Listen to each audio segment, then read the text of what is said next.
Alright,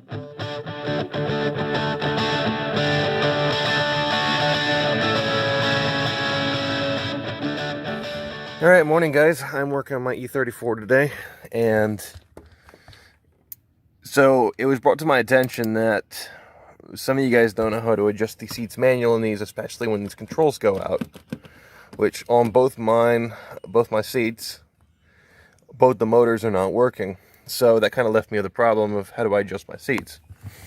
So what I was able to figure out was all you need is a square bit from a screwdriver.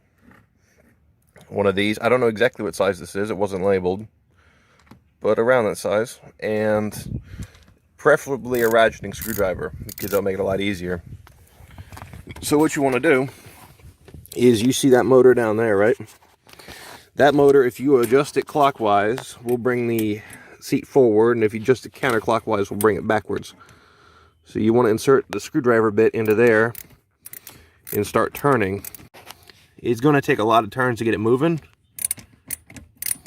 but you can see it's barely moving. All right, that's going to be it for this one. Have a good day.